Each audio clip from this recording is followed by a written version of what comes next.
চাওক আমি all India Congress কমিটিৰ আৰু অসম প্ৰদেশ কংগ্ৰেছ কমিটিৰ নিৰ্দেশ মৰ্মে বিশেষকৈ নিখিল ভাৰতীয় কংগ্ৰেছ কমিটিৰ দ্বাৰা যিটো আমাৰ ডাইৰেকশ্যন দিছে অল ইণ্ডিয়া ভিতৰতে যে 14 তাৰিখ নৱেম্বৰৰ পৰা 29 নৱেম্বৰলৈকে আমাৰ যি জনজাগৰণৰ যি অভিযান এগেইনষ্ট যিটো মূল্যবৃদ্ধি আৱশ্যকীয় যিবিলাক বস্তুবিলাক যে দাম বাঢ়িছে তাৰ উপৰি যিবিলাক বিজেপিৰ ভুল নীতিবিলাক আছে অৰ্থনৈতিক নীতিকে কৰি যিবিলাক দেশৰ ধ্বংসী যিবিলাক নীতিবিলাক যে এওঁলোকে লৈছে সেই সকলোৰ বিৰোধ কৰি আমি এই অভিযানটো 14 তাৰিখৰ পৰা 29 তাৰিখলৈকে আমাৰ অল ইণ্ডিয়া চলি থাকিব সেই নিৰ্দেশ মৰ্মে আমাৰ আজি বোকাজান ব্লক কংগ্ৰেছ কমিটিৰ অন্তৰ্গত আমাৰ এই অভিযানটো আজি আমি ওলাইছো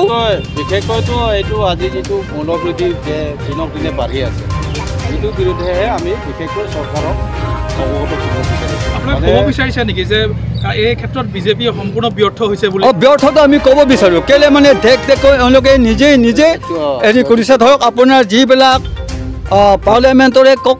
যিবিলাক এওঁলোকে আইন আনিছে সেই আইনটো দেখা দেখিও এওঁলোকে নিজে এটা প্ৰত্যাহাৰ কৰিবলৈ বাধ্য হৈছে কৃষক আইনৰ কথা হওক যি মানে কলা আইন এওঁলোকে কৃষকৰ বিৰুদ্ধে এওঁলোকে যে আনিলে সেইটো এওঁলোকে অট'মেটিক এইটো অভিযোগ কৰিব লগা হ'ল আৰু সেই কথা আমি কংগ্ৰেছে কৈ আছে আমাৰ কংগ্ৰেছ হাইকমাণ্ডে আগতেই কৈছে যোৱা 14 জানুৱাৰীতে কৈছে ৰাহুল গান্ধী আমাৰ নেতাই বোলে এই কৃষক আইন যিটো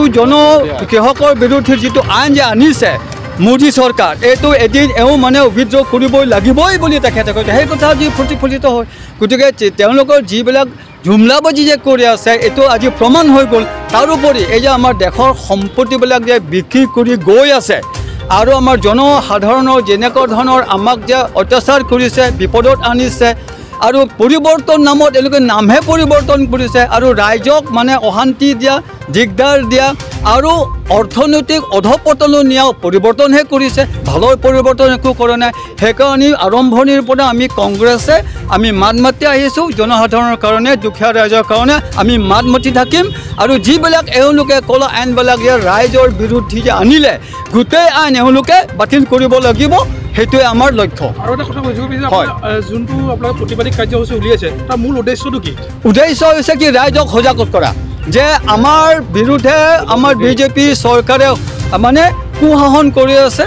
এই কথা যাতে ৰাইজে গম পায় সজাগ হয় সেইকাৰণে আমি জনজাগৰণ অভিযানটো আমি প্ৰত্যেক